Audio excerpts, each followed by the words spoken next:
In 1587, English colonists landed on Roanoke Island. 3 years later, when the supply ship returned, the colony was empty. 117 people were gone. The only clue, a single word carved into a post. Croatoan. In May 1587, 3 small ships sailed from Plymouth, England, bound for the New World. The expedition was the third English attempt to plant a colony in what is now North Carolina. The first 2 had failed. The leader was John White, a painter, an experienced traveler, and one of the few English investors in the venture. With him, 117 men, women, and children, including his daughter Eleanor and her husband Aeneas Dare. Their target was the Chesapeake Bay area, further north than the previous failed colonies. Better harbors, better farmland. The ship's pilot, Simon Fernandez, had other plans.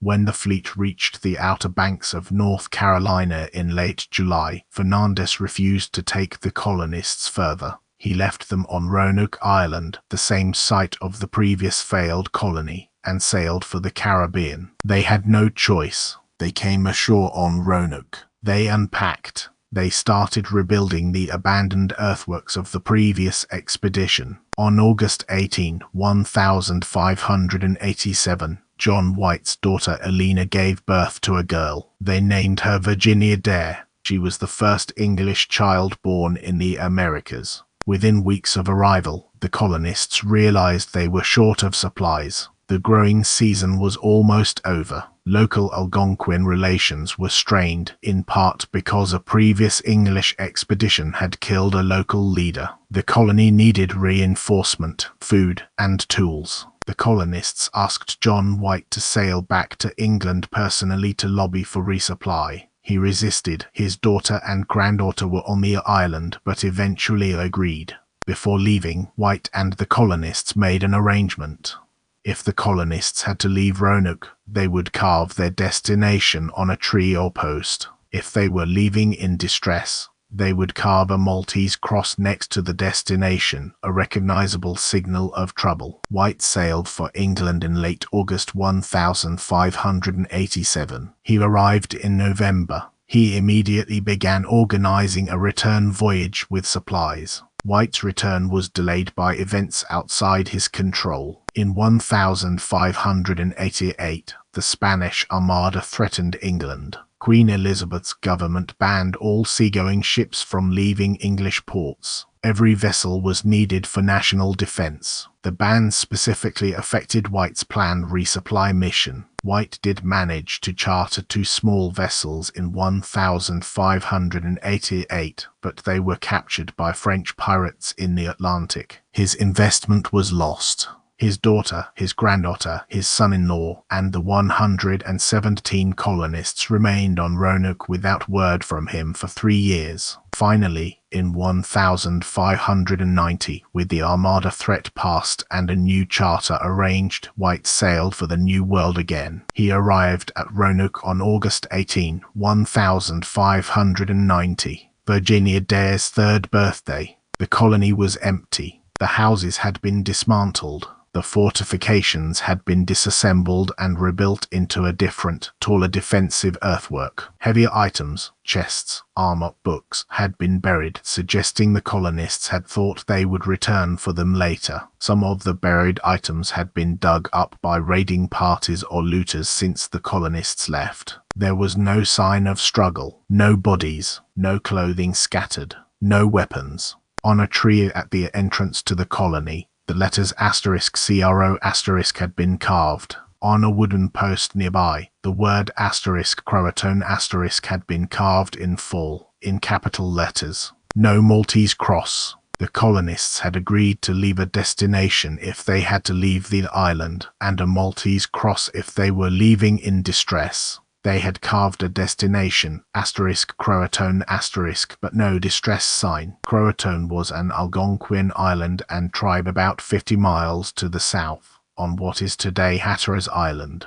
The colonists had a friendly relationship with the Croatoan tribe and its chief, Montillo, who had been to England with previous English expeditions and had returned with the 1587 voyage as a baptized Englishman. The straightforward reading: the colonists had moved to Croatoan voluntarily with their Algonquin friends. White intended to sail to Croatoan immediately. A storm hit. His ship's anchors were lost. The remaining cables were too short for the depths off the Outer Banks. After 3 days of failed attempts, the ship's captains refused to risk further losses. They sailed back to England. John White never returned to America. Since 1590, multiple theories have been proposed for what happened to the 117 colonists. * They moved to Croatoan and integrated with the local tribe. * This is the simplest reading, supported by the carved sign, by the friendly Montillo relationship, and by 16th and 17th century English reports from later expeditions. In 1607, Jamestown colonists heard from the Powhatan paramount chief that English-style buildings and English-ascended people had been seen further inland. In the 18th and 19th centuries,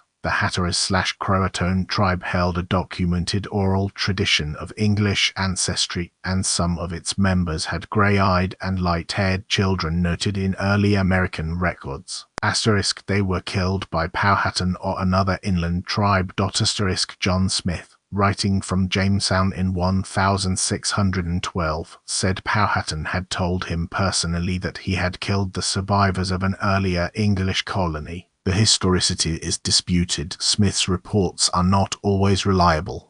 * They were killed by Spanish forces. The Spanish were searching for the Roanoke colony at the time, treating it as a strategic threat. Spanish records confirm the search but do not record finding or destroying the colony. * They split up.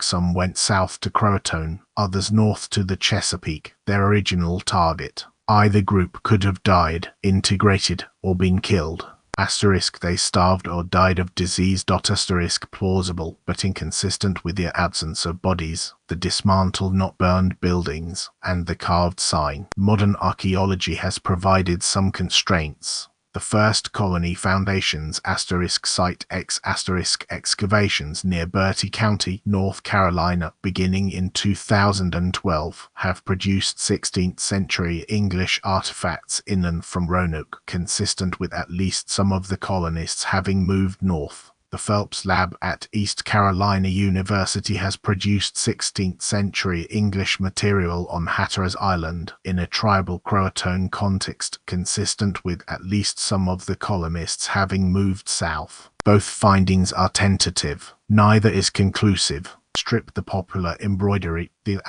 lost colony * mythologization, the implication of supernatural disappearance, the various dramatic interpretations, and the verifiable record is this: 117 English colonists were left on Roanoke Island in August 1587. John White sailed for resupply, was delayed by the Spanish Armada and by piracy, and returned in August 1590. The colony was found empty, intact but dismantled, with the word Croatoan carved on a post and CRO on a tree, and no Maltese distress cross. The colonists had agreed in advance to leave a destination sign if they moved. They had left a destination sign. A storm prevented White from reaching Croatoan. He never returned. No member of the original 1587 colony was ever definitively identified by any subsequent English expedition or any later records. The most recent generation born of any of them, Virginia Dare's generation, does not appear by name in any colonial roster.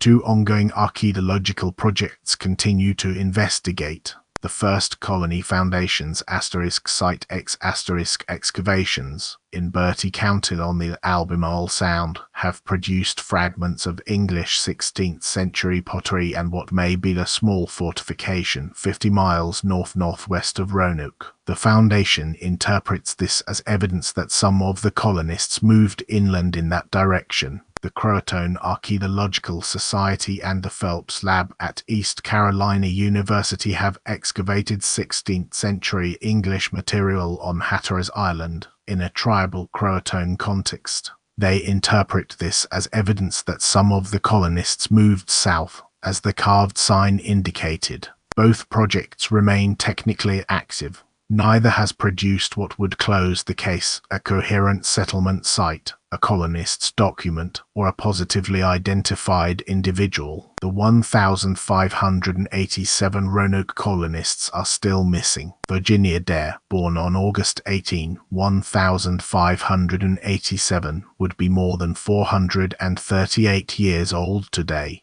The first English child born in the Americas. Last seen as an infant. Never seen again. The carved word on the post said Croatoan. The straightforward reading is that they went there. The simpler answer is usually the right one, but after 4 centuries with no English side document, no positively identified individual, and no settled archaeological site, the simpler answer is also still unproven.